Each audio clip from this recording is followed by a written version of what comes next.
Hello everyone, today we are doing section 1.5, graphs of tangent, cotangent, secant, cosecant functions. In this lecture, I'll show you only tangent and secant graphs. I want you to read cotangent and cosecant from your book, okay? They are very similar, and if I do them on video, it's going to be another like 30 minutes additional lecture. Okay, so again, what we do today is tangent and secant. Cotangent, cosecant are similar, but not exactly same. So you still need to look how the graphs are looking. Okay, how are we going to do tangent? Let's start with tangent of x. Well, again, I'm going to start with unit circle.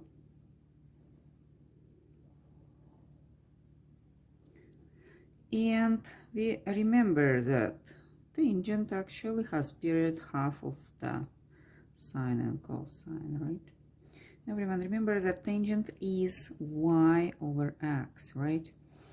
Tangent of theta is y over x. Well, something like this. Of point has x and y, and tangent of theta is y over x. Again, I'm going to start with point theta equals 0, which is going to make a point somewhere here. And see that at theta equals 0, x is equal to 1 and y is equal to 0. If I plug in 0 here and 1 here, I'm going to get 0. So my first point is 0. What is going to happen next? We do know that for 45 degrees, which is pi over 4, I'm going to label pi over 4 here, we're going to have x and y equal to each other if the point is moving this way, right? Which is going to mean that tangent is equal to 1. So I'm going to label this point. That's point 1. So tangent goes like this. What is going to happen next? Well, what is going to happen to x actually?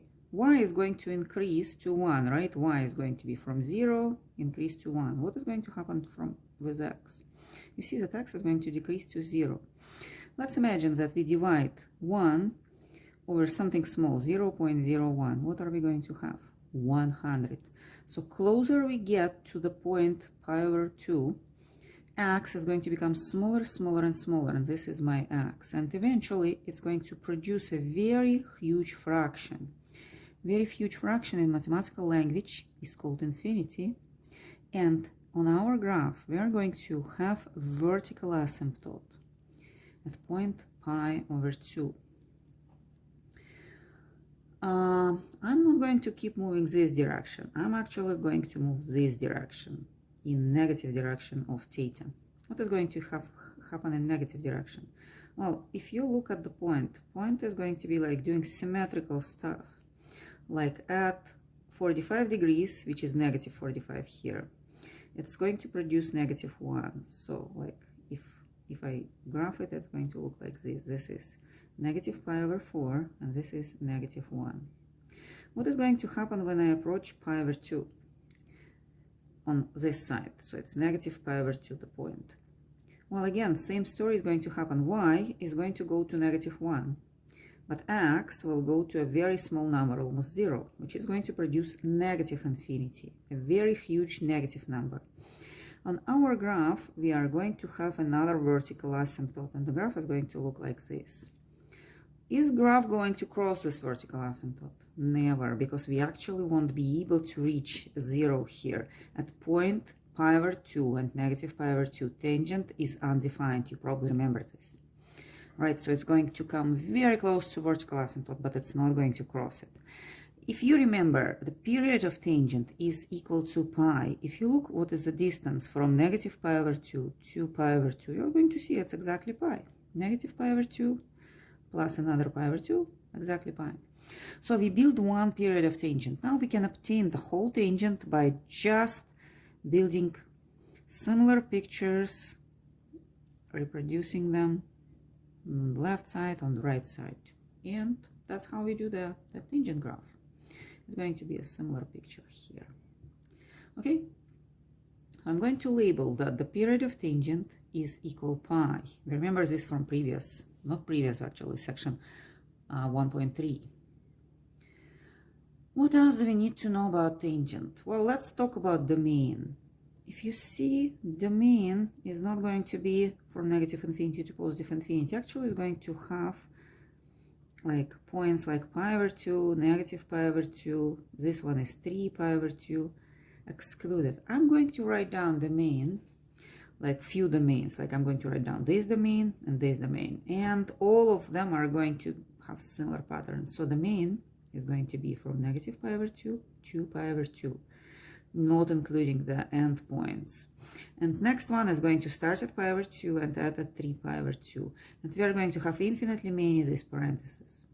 And on this side, in negative direction also, lots of parentheses like this.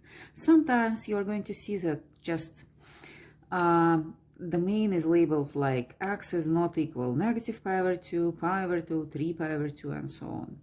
Well, you can do it either way. Range. Range is like from where to where y is changing. Well, let's look at this one. Y goes to negative infinity on this side and positive infinity on this side. So range is going to be from negative infinity to positive infinity. And the difference was sine and cosine. Okay. Now, guys, maybe we just talk a little bit about the period of the tangent function. Remember that tangent of theta plus pi equals tangent of theta, right?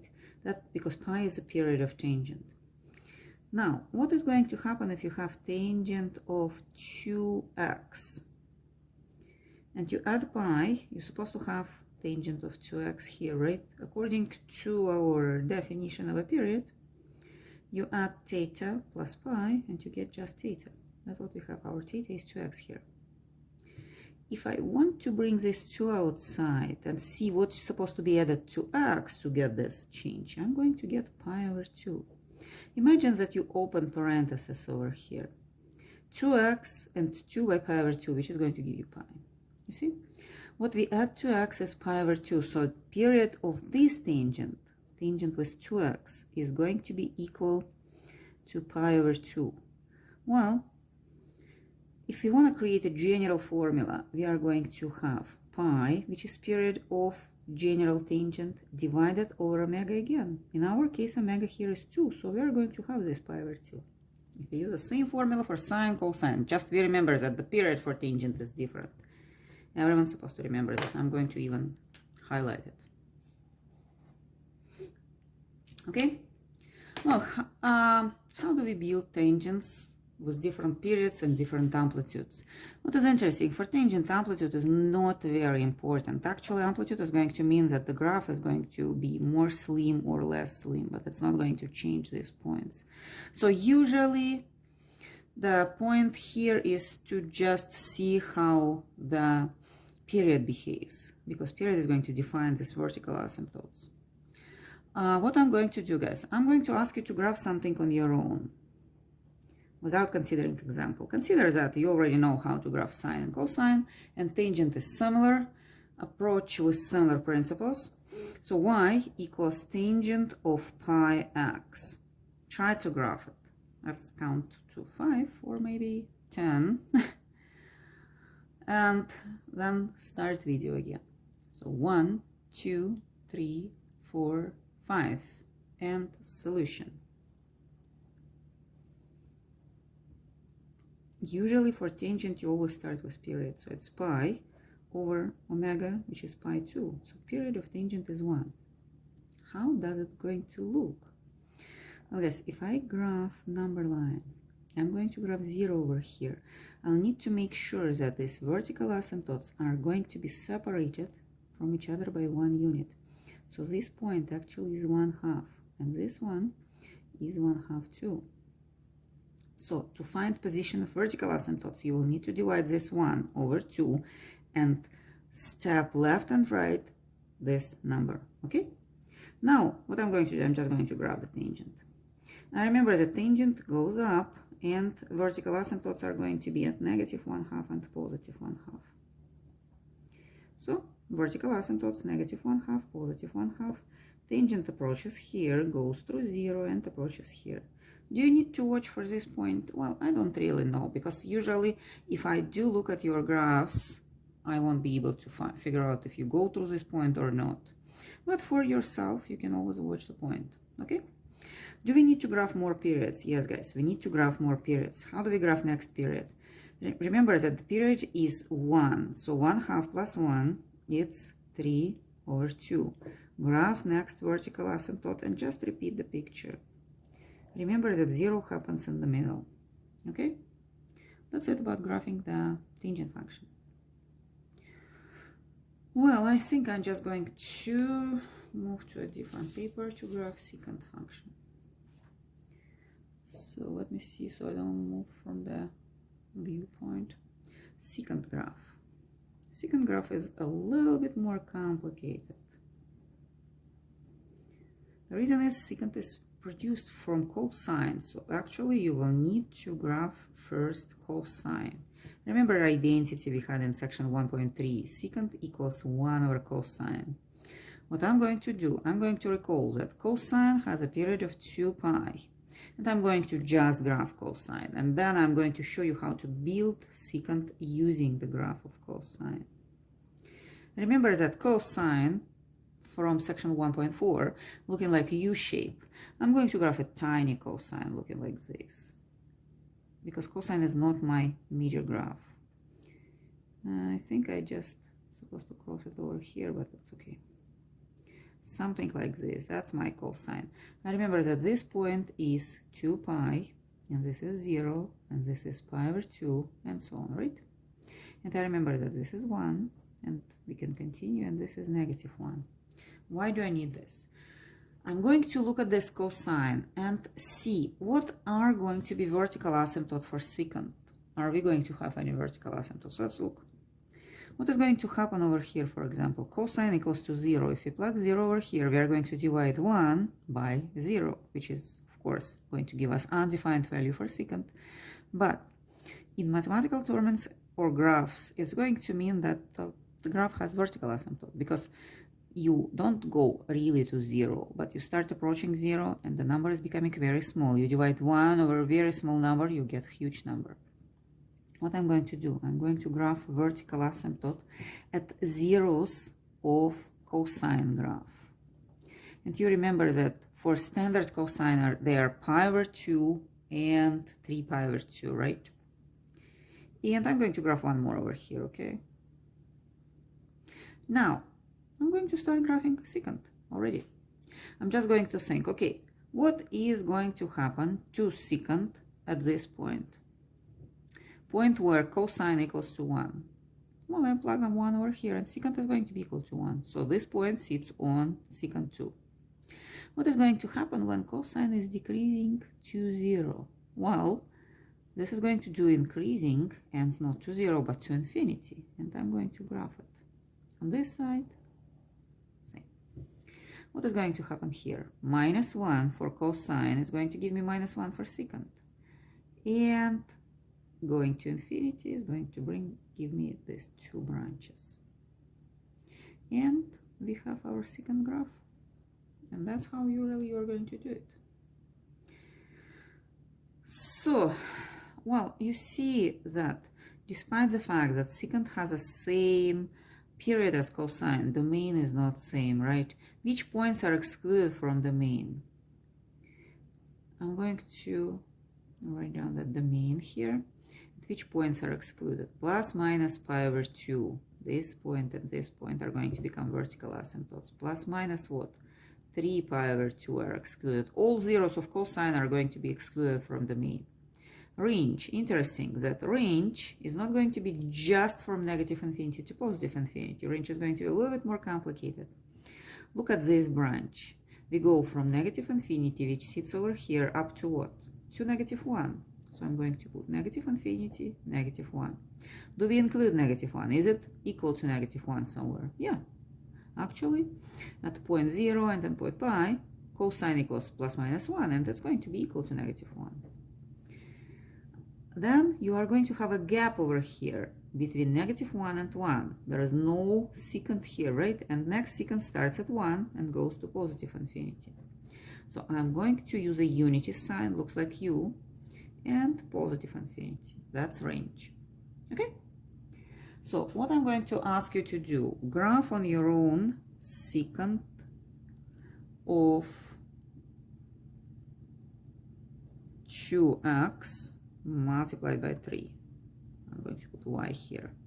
Self. I'm going to count to 5 and restart my, like you can restart your video. So 1, 2, 3, 4, 5. So I'm going to give solution. As usual, we start with period. Period is going to follow same pattern as cosine. So it's 2 pi over omega, which is going to give us 2 pi over 2, which is pi, right? Now, my suggestion is to graph cosine, but remember about this 3. Secant normally has the lowest value here at 1 and the highest value here at -1. But if you multiply them by 3, they are going to become 3 here and -3 here. Means that your actual cosine is going to be 3 cosine of 2x. Yeah, you probably expected that it's going to be like 1 over 3 just because cosine sits in denominator. But actually, we are going to have still the same 3 here. So what I'm going to do, guys, I'm going to graph cosine with amplitude of 3 and period of pi, and then do vertical asymptotes and attach the secant graph to it. So